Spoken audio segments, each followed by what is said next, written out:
안녕하세요. 구남식 목사입니다. 오늘 전해드릴 본문 말씀은 요한복음 16장 16절에서 24절의 말씀입니다.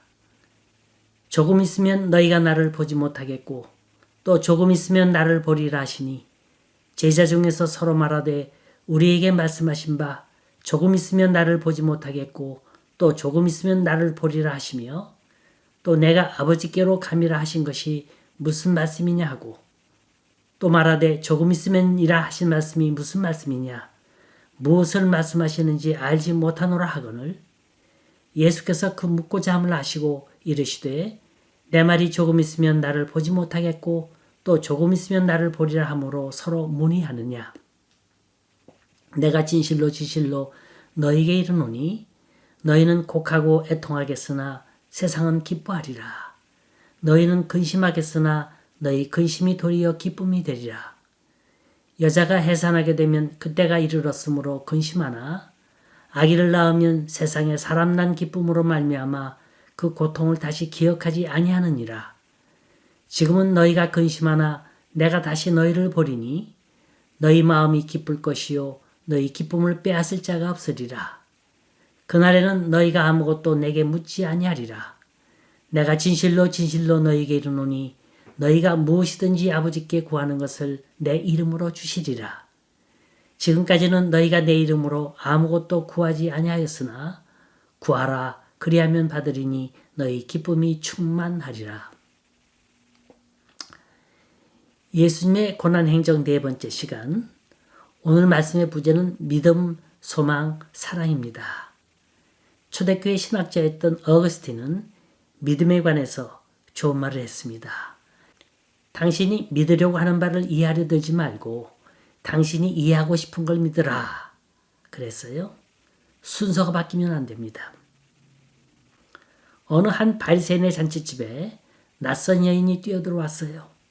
오더니 예수님 발 앞에 엎드려 옥합을 깨뜨리고 향유를 부어 머리카락으로 발을 씻기는 거예요. 이걸 보자 여러 가지 해석이 나왔죠. 왜 그 비싼 향유를 낭비하느냐? 혹시 이 여인 어떻게 된 거 아니냐? 그런데 주님은 뭐라 그럽니까? 가만 놔둬라. 이 여인은 앞으로 있을 내 일을 준비한 것이다. 그랬습니다. 이 여인은 일찍이 주님이 십자가에 달리실 걸 알았어요. 그래서 오랫동안 준비했던 자신의 총 재산과도 같은 비싼 향유를 주님 앞에 바쳤던 겁니다.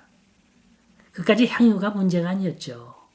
다른 사람들은 모르는데 심지어 주님을 3년 동안 따라다녔던 제자들까지도 눈치를 못 챘어요. 근데 이 여인만큼은 주님의 십자가와 부활을 이해하고 있었다는 겁니다. 자, 우리가 갖고 있는 그 몇 푼 안 되는 지식, 사고, 경험 이런 거로 하나님을 이해하려 합니다. 그런데 본문 24절에 보면 뭐라 그랬어요? 구하라 그러면 받으리니 너희 기쁨이 충만하리라 그랬어요. 저는 이 앞에다가 제 나름대로 믿음, 소망, 사랑 이 세 글자를 붙여봤습니다. 구해도 그냥 구하라가 아니에요. 믿음으로 구하라예요. 그러면 응답을 받기는 받는데 어떤 응답을 받느냐? 소망의 응답을 받아요. 기쁨도 보통 우리가 느끼는 기쁨이 아니라 사랑의 기쁨이 충만하리라는 겁니다. 자, 이 정도 됐다면 우리 믿음은 어느 정도 경지에 오른 겁니다. 그런데요, 솔직히 우린 예스라는 긍정적인 응답보단 no, wait, 안 된다, 조금만 더 기다리라는 부정적인 응답에 더 익숙해져 있습니다. 여간에선 예스라는 응답을 안 주세요. 왜 그래요? 하나님이 우리를 너무나 사랑하시기 때문에 그걸 받아들일 수 있는 그릇으로 만들기 위해서 훈련시키고 연단시키시는 거예요. 안 주시겠다가 아니에요. 주시기는 주시는데 아직 때가 안 됐다는 겁니다. 이걸 이해하지 못하면 우리는 초조하게 살 수밖에 없습니다. 제 경우를 비춰보면 꼭 막차 탈 때 주세요. 하다가 더 이상 방법도 없고 더 이상 길도 없을 때 짠! 하고 여기 있다 하고 주세요. 그럼 얼마나 기쁜지 몰라요. 난 포기했는데 체념했는데 내가 기대하고 있는 그 이상으로 주실 때 전 뭐라 그러는지 아세요? I love you, Lord. 주님 사랑합니다. 여러분, 사랑 없는 감사, 사랑 없는 기쁨, 그건 템포러리예요. 일시적입니다. 이런 믿음은 세칭 냄비 믿음이에요. 금방 끓고 금방 식습니다. 얼마 못 가요. 쉬 상하고 쉬 변질되고 맙니다. 쉬 돌아서요. 오늘 본문이 쓰여진 배경은 이렇습니다. 예수님이 십자가에 못 박히시기 9시간 전입니다. 제자들은 자기 스승 예수가 십자가형을 당한다는 사실을 전혀 모르고 있었어요. 왜냐하면 믿음이 없었고 소망이 없었고 사랑도 없었어요. 만일 믿음이 있었다면 그렇게 나는 줄을 모른다고 배신할 수 없습니다. 소망이 있었다면 그렇게 주님 곁을 떠나지 않았을 거예요. 조그마한 사랑만 있었더라도 은 30냥에 주님을 팔아넘기진 않았을 겁니다. 이런 제자들에게 주님은 말씀하십니다. 조금 있으면 너희가 나를 보지 못하겠고 또 조금 있으면 나를 보리라. 조금. 참 알쏭달쏭한 말입니다. 언젠 보지 못한다 하고 또 언젠 본다고 합니다. 제자들은 이 조금이라는 개념을 이해하지 못했어요. 주님은 참 답답했을 거예요. 그렇게 가르쳐줘도 이들은 몰랐습니다. 그런데 더욱 이상한 건 이번이 마지막 기회인데 정답을 제시하여 주시지 않고 빙 둘러서 비유로 말씀하고 계시는 거예요. 이왕이면 내가 9시간 후면 십자가에 못 박힐 거고 사흘 만에 다시 살아나리라고 명확하게 가르쳐 주시면 얼마나 좋습니까? 근데 주님은 여인의 해산의 고통을 비유로 들으셨어요. 여인이 해산하게 되면 때가 되므로 근심하게 되나 아이를 낳으면 세상에 난 기쁨을 인하여 그 고통을 다시 기억하지 아니하느니라. 주님은 분명히 세상을 떠나는 마지막 순간에도 가르쳐주고 싶은 게 있었습니다. 그게 구함, 응답, 기쁨. 여기에 대칭되는 단어가 믿음, 소망, 사랑입니다. 특히 요한복음이 강조하고 있는 단어는 사랑이에요. 이건 누가 가르쳐서 될 일이 아니요 우리가 직접 경험해야 할 일입니다. 여러분, 근심도 기쁨으로 연결되는 근심이라면 얼마든지 해도 좋습니다. 슬픔도 행복으로 끝나는 슬픔이라면 견딜만 해요. 고통도 약속 있는 고통이라면 못할 것 없습니다. 우린 가끔 하나님께 질문을 합니다. 하나님, 우리는 하나님께 그렇게 기도했는데 왜 아무런 응답도 없으십니까? 주님께서는 구하면 주신다고 하셨는데 문을 두드리면 열어주신다고 했는데 왜 우리에게 돌아오는 건 슬픔이요 고통입니까? 왜 자꾸 그 반대의 사건만 일어납니까? 또 이게 영원히 슬픔과 고통으로 끝난다면 우린 이걸 어떻게 받아들여야 할까요? 하나님, 우리를 버리신 겁니까? 아니면 사랑하시는 겁니까? 이런 문제를 구함, 응답, 기쁨, 믿음, 소망, 사랑 이 세 글자로 얽힌 삼각관계로 풀어보고자 합니다. 첫째, 구함과 응답의 관계입니다. 기독교 2000년 역사에 순교의 피가 많이 흘렸습니다. 그러나 이 수많은 순교자들은 이 땅에 소망 두기보다는 눈물도 고통도 아픔도 없는 천국에 더 많은 소망을 두었어요. 어떤 사람은 악행을 받을 때 정말로 구차한 생명을 구하지 않았던 건 더 좋은 부활의 소망을 바랬기 때문입니다. 이렇게 히브리서 기자는 말합니다. 로마 원형 경기장의 순교사에 보면 원형 경기장에 그리스도인들이 잡혀왔어요. 이제 철장문이 열리면서 사자들이 으르렁거리고 달려옵니다. 그중 한 아낙네가 가슴에 어린아이를 안고 있어요. 어린 딸이 그 엄청난 이빨을 가지고 달려오는 사자의 모습을 보면서 새파랗게 질려 엄마 가슴에 얼굴을 묻습니다. 이때 엄마는 그 아이를 꼭 껴안으면서 이렇게 말합니다. 얘야, 조금만 참아라. 곧 새날이 온단다. 여러분, 이 세상의 고통과 아픔을 겪고 있지 않나요? 그건 그렇게 길지 않습니다. 이 또한 지나가리라. 주님은 말씀하십니다. 조금 있으면 나를 보지 못하겠고 또 조금 있으면 나를 보리라. 이 조금이라는 말, 이건 상황이 변하는 게 아니에요. 현실은 그대로예요. 그 아픔과 고통은 그대로 있어요. 누가 나 대신 고통해 주는 게 아닙니다. 나는 그대로 있어요. 이 어리석고 참지 못하고 모자라는 내가 고통이라는 용광로를 통해서 변하는 거예요. 한참 그 속에서 시달리다 보니까 어느덧 나는 다른 사람이 돼 있는 거예요. 그리고 변한 내 모습을 바라보면서 오 하나님 이토록 나를 사랑하시다니요. 이토록 나를 기억해 주시다니요. 이 고백이 바로 믿음이라는 겁니다. 2달 전 제 아내가 대장암 수술을 받았어요. 지금 키모세라피를 받고 있습니다만 옆에서 지켜보기가 참으로 안타깝습니다. 속이 메스꺼린데요. 손가락 끝이 저리저리한데요. 차가운 곳에 손을 대면 마치 달라붙는 것처럼 놀란대요. 몸에 기운이 빠져나간대요. 힘이 없답니다. 그러면서 자꾸 졸아요.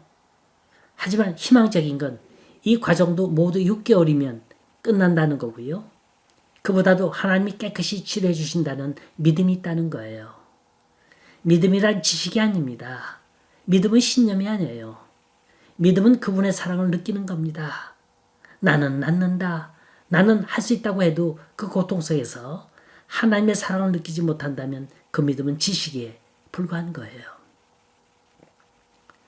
우리는 본문을 통해서 말씀하시고도 하는 주님의 의도를 알아야 합니다. 주님은 조금 있으면 십자가에 달리실 분입니다. 죽음을 눈앞에 두고 십자가의 고통이 어떻다는 걸 뻔히 알면서도 너희는 기뻐하라고 담대히 외칠 수 있는 이유가 어디 있습니까? 그건 간단합니다. 하나님이 주시는 고통은 시한부 고통이며 약속 있는 고통이라는 거예요. 여러분 갓 태어난 핏덩어리 아기를 가슴에 품고 미소 짓는 산모의 얼굴을 보십시오. 여기엔 고통이 있을 수 없습니다. 오직 기쁨만 있을 뿐이에요. 고통엔 이렇게 의미 있는 고통이 있고 무의미한 고통이 있습니다. 수고하고 무거운 짐진 자들아 다 내게로 오라. 내가 너희를 편히 쉬게 하리라. 우린 지금 어떤 짐을 지고 있습니까? 어떤 고통이 있습니까? 예수의 일은 무거운 짐, 예수 없는 고통은 그저 무의미할 뿐이라는 걸 믿으시기 바랍니다. 두 번째는 구함과 기쁨의 관계, 믿음과 사랑의 관계입니다.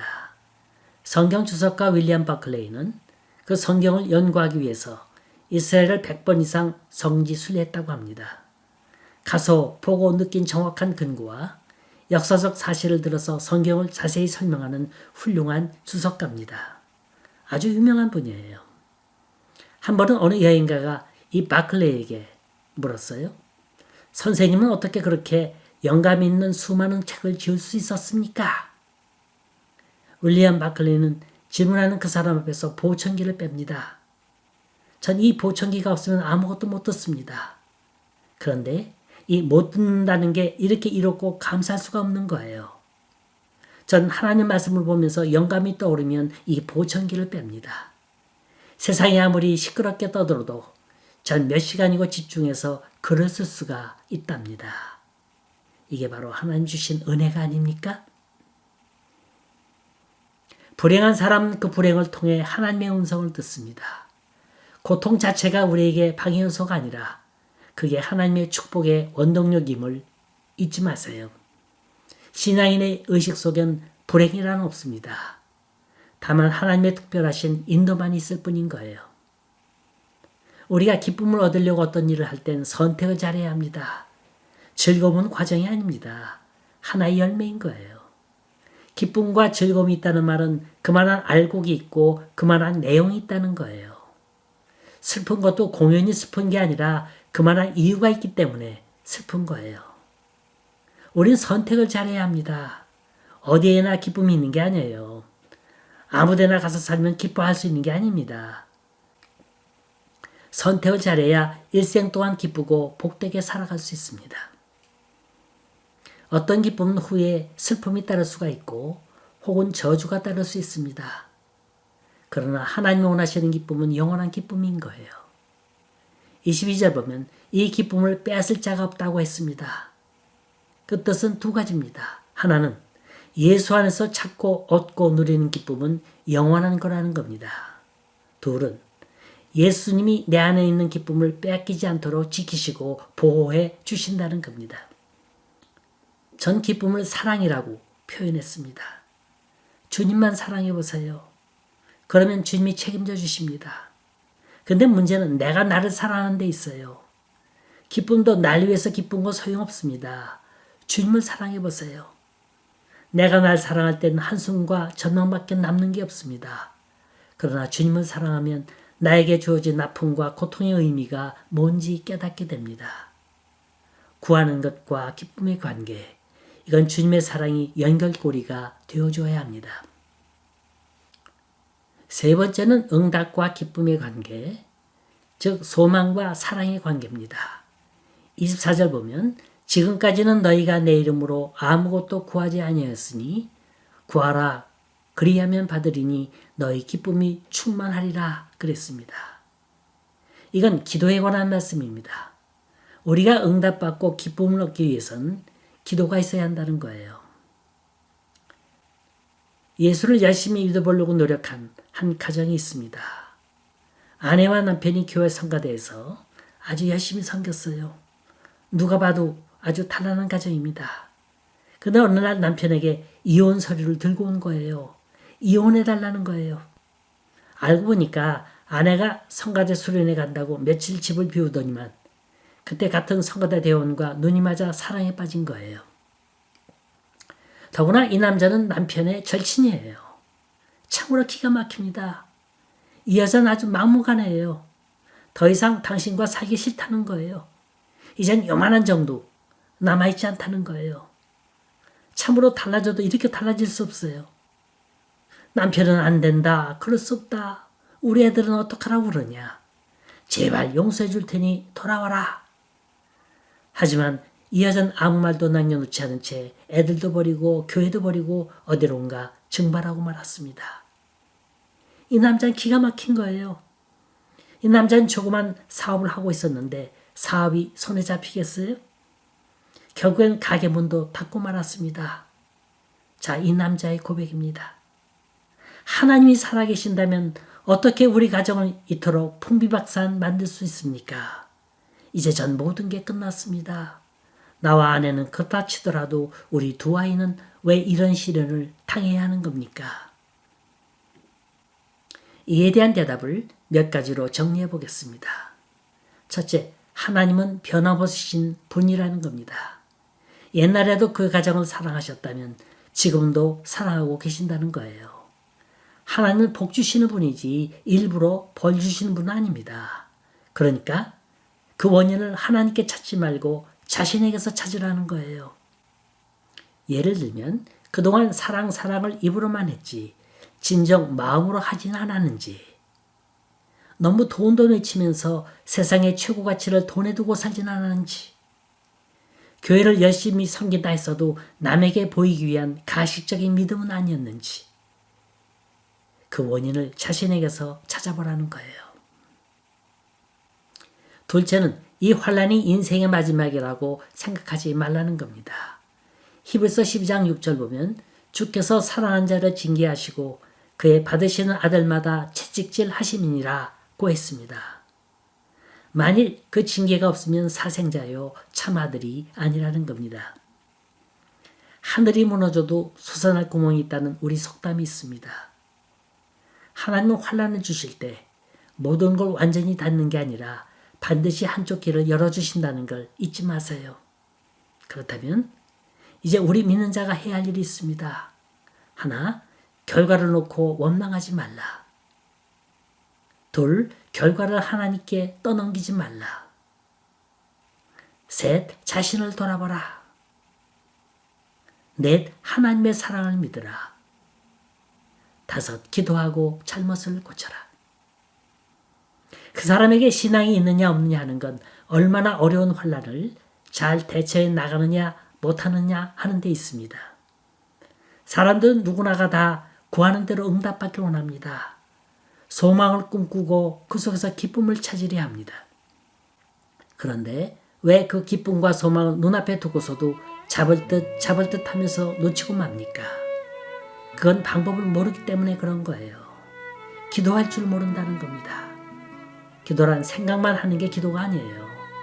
하루 종일 걱정만 하면서 하나님 도와주십시오 하는 게 기도가 아닙니다. 실제로 무릎을 꿇으세요. 내가 나 하나도 감동시키지 못한다면 다른 사람은 물론이거니와 하나님도 감동시키지 못합니다. 어서 조용한 골방을 찾으세요. 기도만이 소망을 기쁨으로 연결시킬 수 있는 통로가 됨을 믿으시기 바랍니다.